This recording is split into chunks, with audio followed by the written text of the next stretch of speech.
What's going on, everybody? Welcome to Jesse Speaks, and we're going to play a little game with you guys, and it's called Holy or Hype. So if you would like to speak on the rules so you get the understanding of what's going on here. Yeah, so we're going to react to Christian stereotypes. I had ChatGPT actually pull a list of Christian stereotypes, so we're going to react to them. And we're going to say if they are true... Holy. If they're hype, then they're not true. Then they're not true. Okay. And this one's going to get a little complicated. So, Right, let us know what you think. Okay, we'll start. Some of them Holy are or hype. kind of, okay. All right, let's roll. All right. Number one.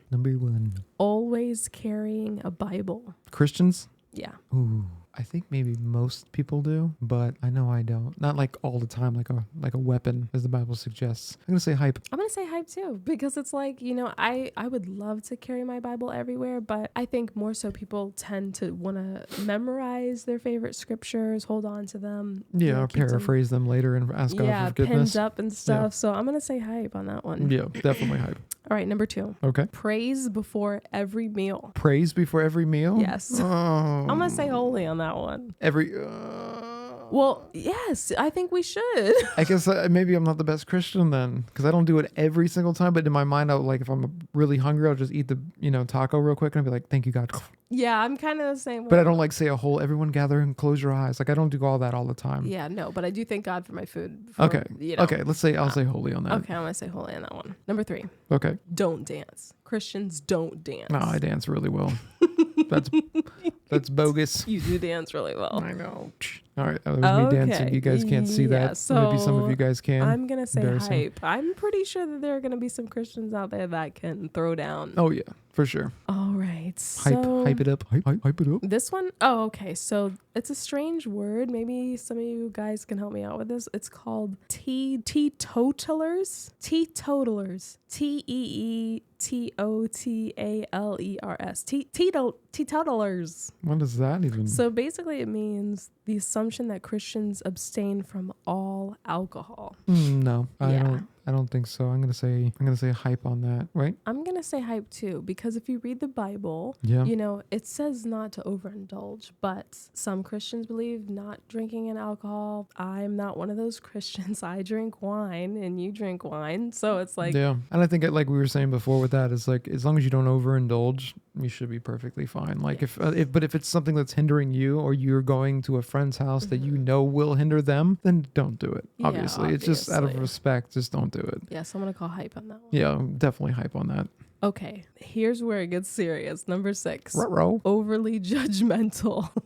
Ooh, everyone just tuned out right now. I don't want to listen to this podcast We're probably anymore. going to get some judgmental comments on this. Here we go. Now. Yeah. No, I think, Christians can be, let me rephrase that. Beginning, immature Christians can be very judgmental. But when you progress through your life and you got God in your life and you're slowly understanding the process, you understand that Jesus, when he died on the cross, his grace was sufficient. So there's not this judgmental, "Ooh, what are you doing? Oh, what are you doing? You got tattoos. Oh, you drink too much." It's like, no. Coming from people who have tattoos, you know what I'm saying? But, Christians should not be judgmental. The way that everything that was going on with Kat Von D, like the video that you just recently posted on your TikTok. I just wrote out to her too. Oh, I feel so personally, I feel so terrible. Like, come on. You know, I've experienced that too. They call them critical Christians, by the way, if you haven't heard of that term. And it's real. It's real. Christians can be very critical. They can be very judgmental. But I was saying in that video too about it, I said, if you're going to be that critical of a Christian and you're judging people that harshly, you almost got to question if you actually are accepting, what Jesus did on the cross for you. What made you so holy all of a sudden? That's very true. What? That's very true. I know that you've had some experience with people who overanalyze and overjudge what the Bible says and puts it on people and judges them. And then you realize psychologically how much they judge themselves. Yeah. And it's almost, yes, you're correct. It's almost like they do not believe that they are going to heaven because of how judgmental they are. Yeah. And if you You know, I know we're playing a game right now, Oh, but in the yeah. same note, it's like when I think about the Bible and like if you were to try to follow every single law and every single commandment, Then you're you just would never make it to you'll heaven. never make it to heaven, buddy. That's the whole point. That's the whole point of Jesus dying on the cross, is because we are not worthy. Yeah, we are not. We would not be. It was going to literally heaven. there to be a reflection of everything that you will never be. You can never keep up with God's standards. You need a savior to have died for you, and that's that's it. Absolutely. So What do we say? Hype on that? What was that one? yeah. Hype? No. Holy. That's Holy true. moly. I Okay. do think most. I'm gonna say hype and holy. I'm just gonna go. Okay. Yeah. I agree with that. okay. It's a tough one. It's a All gray right. area. So I'm reacting to this for the first time too, by the way, just so people are aware. So number 7, Mm-hmm. youth group enthusiasts, particularly among teens, the stereotype of being overly enthusiastic about youth group activities. Okay, I have seen some older individuals who are the most enthusiastic about teen youth group activities. I never actually went to one of those kind of Oh, deals. you never went to a youth I almost group? went to one, I guess, in Gatlinburg, Tennessee. I got invited, but I didn't have enough money to go.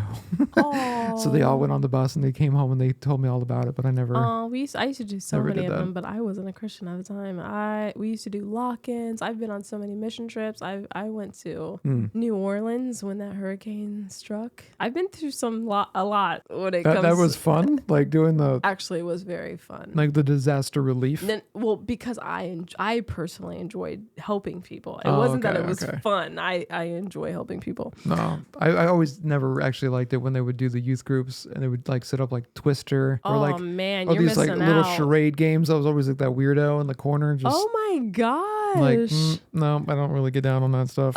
my church had Foursquare, and like Foursquare. yeah, like I know I've talked about it recently with somebody on my I remember Facebook, Foursquare. and that's like the happiest memory. And honestly, I was a very reclusive person when it came to my youth group as well, because I was not a Christian, and again, I was very different in my church. We'll get to that another time. So I felt a certain type of way, but that's the only time that I felt connected to everybody, was when I was playing those games. Wow. Yeah, That's really so cool. it I is was really always worried cool. if my socks stunk. You know, like you take your shoes off for some of those games, and I was always like, I don't want to be the guy with the smelly socks. Sorry, we're gonna move on. All right, so number 8 always has a fish symbol on their car. Oh man, yes they do. I think in the 90s. No, I see it everywhere. Or you Oh, see the you one do? with, or you see like the one with like a Darwin fish eating the other fish, and they're like, "Oh, got you, Christians," that's and I'm just like, kinda- okay. "Oh, Well, okay." I guess, you know, since we lived in West Palm Beach for a long time, it's always the Christ Fellowship sticker. Yeah. That's what the you always cross see. equals heart is always what you see here. And actually, it's still on our car. It's like so faded away, but it's still on our It's car. there, the remnants of a great time. Yeah, so I'm gonna say hype on that one because Yeah, hype. the Hype it up. Christ Fellowship, they have their own sticker. Yeah, I like it though. It's kind of cool. I love that sticker. Yeah, Okay, makes number me 9. Yeah, go ahead. Always listens to Christian music. We listen to kind of some very, I guess, offbeat Christian music most of the time. You're not a fan of Lauren Daigle. I said it. Sorry, guys. Oh, don't say that on. Oh my Ooh, gosh, don't you're not a say fan that. of Lauren Daigle. Listen, You better go pray about that. Let me just explain. I think Lauren Daigle has a beautiful voice, has amazing music. It's just, that's not my style of music. I mean, I'm sure not everybody's going to like everybody. So let's tell them like it is, though. Nothing We don't against like her. cookie cutter Christian music. we do The not same riffs. like cookie cutter Christian music. I like Christian music with some soul to it, with some rhythm. Yeah. I love rock Christian music. You know, We I like love Flyleaf. Oh, We like Flyleaf. 1,000-Foot Crutch. Red. Disciple. Like you know, I like even Atreyu's Christian. You know. But I do get into the mood where I do like Jeremy Camp, like you know, I do. You can't get out of Jeremy I do Camp. have some. Or some Third Day. Actually, he's really good. I like Third Day a lot. He's got a really cool voice. Yeah, see, that's It's super good, deep and but, awesome. You know, I'm really picky, and I really want to get into my Christian music, and I really want to worship, and I really want to just feel like I'm on a. You know, I woke up and I'm listening to the regular music that I love to listen to. Yeah, I don't like feeling like there's like a set of rules. Like when I listen to Christian music, I'm like, I have to at least listen to one Lauren Daigle song today. Otherwise I'm not a believer. You know, like I don't want to feel like you're making me feel like this when I'm alone in the car driving. Yeah, but it's, like, you know, don't it's hunt me down like that. fantastic that she was one of the first Christian artists to receive like awards. No, at no, a major we're music absolutely show. not knocking any of No, that I'm whatsoever. not knocking but her. So we'll just leave so it we're on all that clear note. here. Yeah, she's But- amazing. But I'm gonna say I guess some Christians out there only listen to Christian music, and you know, God bless them. That is something I probably stuttering. I really struggle with. just struggle. I am gonna be very honest. Yeah. Well, let's talk about the music a little bit, like what we used to listen to. Like, let's just be real. Okay, when I was not a Christian, I was very secular music. Don't say Tool. It was definitely Tool. It was definitely Tool. Some James Maynard. Definitely every band that he had. Yep. I'm not gonna say one because it sounds very vulgar, but No, Perfect Circle and Tool. That was one of my favorite bands. You know, Korn, Slipknot. Well, I was a big Korn Slipknot is guy. okay because the guy's a Christian. Yeah.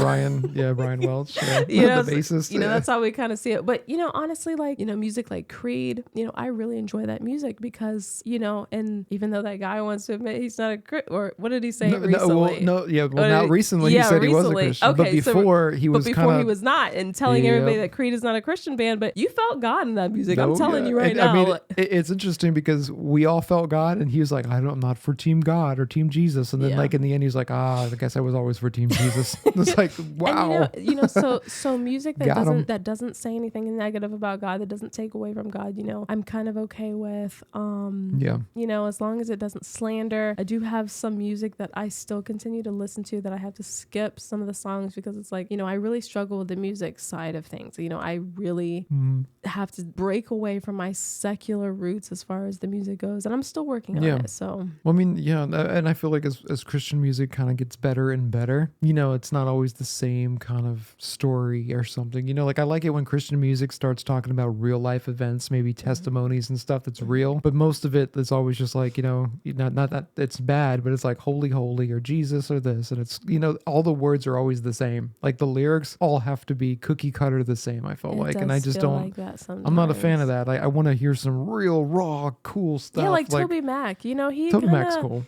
Changes up the style and tries to add a little bit more flavor to it and stuff. You know, I really enjoy that. Yeah. I like some flavorful music. What else we got on there? Everybody likes old Kirk Franklin stuff, though. I know it. Kurt Franklin. I know I do. So what was the question on that one? Only listens to Christian music, so I'm gonna say hype. Hype At least for sure. For me. Yeah. No, I'm with you. All right, That's why so we're number married. 10. Number 10. Got some similarities. Number 10. We'll try to rush through these. Not rush, but you know, let's try to make it. I kind of like what we got going on here. All right, number 10. Yep. Says, I'll pray for you. Oh, gosh. We wanted to talk about this separately, didn't we? That's kind of funny that it actually came up. Yeah. So we were saying before that a lot of Christians, they like to only say, and we'll pray for you. Without helping them. They'll just pat you on the back and be like, we'll pray for you, sonny. It's like, you my know, dog like, died. We'll pray for you. You know, my house went foreclosure. I went bankrupt. I'm a little hungry today. Yeah. We'll pray for you. Yeah, like God will bring you somebody. It's like, why can't it be you? It's always the like, answer. Why can't it just be you? We'll pray for you. Yeah. I agree. That's why, you know, when somebody tells me about their hardships, or if somebody's really talking to me, you know, listening can go a long way when it comes to being a Christian, and when it comes to trying to move people over to your faith. Not that you're trying to convert people, but when it shows, and when you're trying to show what being a Christian is really about, it's listening. And it's like, that's what you have to do. And when you just say, oh, I'll pray for you, that's not listening. No. That's like saying it real quick to get out of the picture so you can go off and be doing what you want to do for that day. You know, it's not really just it's like saying really this long story. Oh my gosh, this happened to me. I lost my dog. My mom died. Oh my God, did you hear me? Oh my God, what did I just say? And it's like, that's nice. That's what it sounds like to me. No, I agree. And I make a point. I will always, if I do want to tell somebody I'm going to pray for them, which I usually do say that, but I usually add it on to acknowledging everything that they said. Oh, I'm so sorry that you're going through that. If there's something that I can do to help you, I'll do my best. You can ask me for anything. If you need something, just let me know. I may have a couple of extra spare items. Let me see if I can gather them for you. And I'm also going to pray for you. Yeah. Like, that's how I like to say it. Don't just say, oh, that sucks. Well, the Bible says you. faith without works is dead, right? So if you don't work towards that, you're not actually progressing for yourself and for God and for those people. Like, if you're there in that person's life that you can actually pray for them, you were probably there for a reason to help them. Yeah, like, probably. You know what I mean? Like, if you step back away from that person, look around the room and no one else is looking at that guy and only you are, That's probably you. It's guess you. what? It might be you. Like, yeah, you're the boat that rolled out to the middle of the ocean to pick up that person. Yes, absolutely. But, you got to do what you can do at the same time too, like. Yes, within your means. I mean, it doesn't mean just go run out and take care of everything and everybody. You know what I mean? You got to do what's in your means, but. Go to your bank account, go to Wells Fargo and just take all your money out. You'd be surprised how big your means really are. Yeah, and God will supply.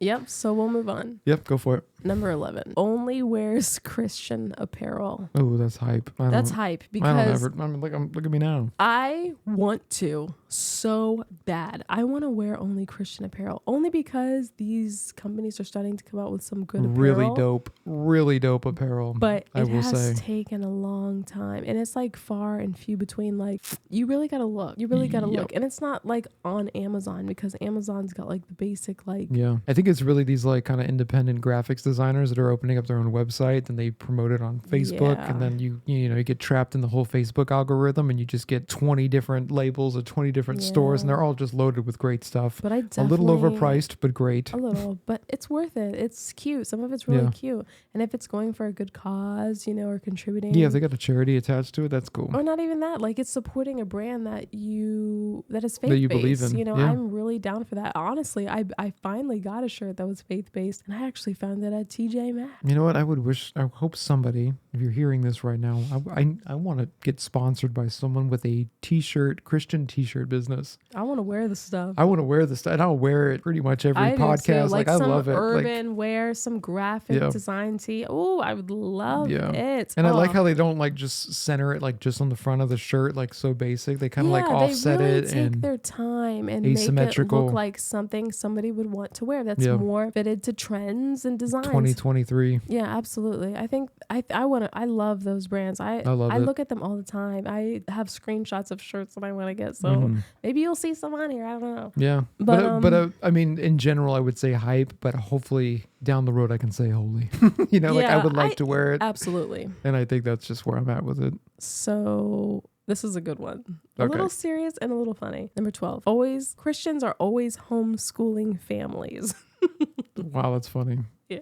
Like at one time I was cool with just kind of putting my kid through the public school system, I guess. And as the days kind of progressed and things got worse in our social life, and not our social life, but society, I mean, in our civilization, I feel, in our culture, all that stuff. It's just kind of just want to protect him like a bird protecting his young underneath my wing. We are turning into a homeschooling family. We're definitely turning into a homeschooling family. Unfortunately. There's no doubt about it. But yes, I used to always see, like when I went to high school, all the families at my church were all homeschooled, which is also another reason why I didn't completely fit in with those kids. And they're all really awkward though. No, right? No, I would say that there are some that end up, awkward, but I think that all depends on you as a person, because some of the ones that I know actually did not come out very awkward at all. You know what? I will say that I do remember one kid coming in, and my principal was like, "You might come to the school with you kids," because I went to a Christian private school, and he was homeschooled the whole time. So we were already looking at him like, "You're a weirdo," especially if you're part of the Christian community like that. I think it's the outside kids that really label them like that. Yeah, it's true. But then like the thing that made him so cool was the fact that like because he was homeschooled, his parents were like kind of older, like in their 60s, so they would travel around the world. So this kid, went to Spain and like had photos with like, the statue of David, and like was really super smart because he has been to all of the places that me and our family, our kids, the classroom is all reading out of the book, and this kid's already been out in the world and seeing it. That's really cool. It's like, whoa, that was I think it depends on the family. I think it depends on the children. I think it depends on everything. There's a lot of factors that contribute to having a very successful homeschooling experience. So yeah, I'm going to say I'm going to say hype because not everybody's homeschooled as a Christian. There's a lot of Christians out there, and I'm going to say not a lot of them are. Number 13, funny house number 13, avoids R-rated movies. Ooh. I actually don't even pay attention to that anymore. Well, we kind of find out as it goes. Let me tell you something. As the movie plays. So this is not rated G at all. I thought this was my fault. I don't know why we watched this movie, Renfield. But that is a rated R. Cage. That is a rated R movie, and I'm a very big fan of Nicolas Cage. I am too. Actually, I'm a fan of the other guy too. I forgot his name. The guy from Warm Bodies. From like When We Grew Up, that one show, movie. So the zombies. But first of all, we should have known because it's about vampires, and it was released relatively around Halloween, so we should not have probably watched that to begin with. But it looked cute. It looked cute. When I say it looked cute, I mean you didn't have all of the verbiage and stuff that it had in the movie. Yeah. I'm saying the F-bomb was dropped every 2 seconds, and I'm talking about in one scene it must have been said 15 times. And to me, it made me feel like an old person because I'm like, I don't remember movies sounding like that. Yeah. Oh man, it's bad. It was almost as bad as the acting. Oh, the acting was horrible. I don't know what was killing me more. The F-bomb or the acting? I know. The movie was all about like killing or whatever that guy was doing. He was like Dracula or whatever. It's just like, whew, man, kill me I don't think we finished the last 2 minutes of it, but no, that was rough. It was so bad, and it was so vulgar. And we're not trying to come off as these Christians because like I grew up, and when I grew up, I was a big fan of Halloween. I watched all of the Saws, all the Hostels, Texas Chainsaw, all the Screams. Like I completely binged watched it hardcore. Like I was even just fascinated with everything about it. And I was an Insidious fan. Yeah, that is my hardcore. thing. And then we were watching The Nun when we and you were first getting together. It was just like we were in it. Annabelle, we got Amityville Horror. Like we were there, guys. It's not like we're perfect, okay? Horror movie chick. Yeah.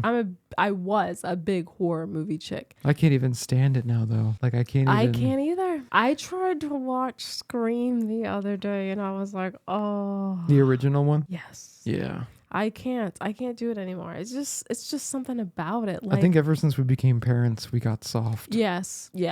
I didn't even start to cry until I, popped a baby out. So it's like the first tear and I'm like, what is this? Yeah. What is this on my It's face? something about like when I went to the hospital that one, about 6 months ago and I almost died on the operating table. Yeah. Like in real life, like with I had my appendix removed and, started bleeding out. I had like a liter of blood in my abdomen. And then like when I think about that and I think about movies like Saw and stuff, I'm just like, I don't want anyone squeamish. I don't want anyone to feel that anymore. You know what I mean? Like it definitely makes you feel squeamish. I'm just not down. It feels like these rated R movies have like moved up in scale. Like they're not rated R, they're like rated Z. Yeah. And it's like and they're very demonic now though. It's not even like horror slasher anymore. It's like, let's try to just get Satan, to come through the screen at this point. Like there's so many rituals going on, so many summonings going on. You're like, you know what? That's a perfect thing. When I turned it off is when he said, "Hail Satan." Yeah. Oh, that was on Renfield, right? Yes. With Nicolas Cage. That's when we turned it off. I said, yeah. "Forget this. I do not doing it." No. I couldn't believe that. Like, well, that's the new Hollywood checklist. You got to say things like that nowadays. It sure feels like it. It's so horrible. It's like, could anybody come up with a good story that doesn't involve like demonic things and stuff? Like, yeah. Anyway, it feels like poor storytelling. Honestly, it is. It's very rushed. It's a cop out. It is. Like, sorry, you just don't know how to tell a story. No. All right, guys. So that'll go ahead and conclude this podcast. That was fun. That was actually really fun. I really we should definitely do that in between. Yeah, like, we should find more. Have some serious ones and then some like fun games like that. Oh I think that'll be cool. We should have other people like comment, their stereotypes that they've heard about Christians, and we should go through them. That would be very cool. Holy or hype. Be sure to write that down. Hashtag holy or hype. Hashtag holy hype. Let's go. Yeah. And anyone doing those apparel brands, you guys let me know. DM me. Comment your favorite stereotype. Yep. All right, guys. We'll see you guys in the next one. Later.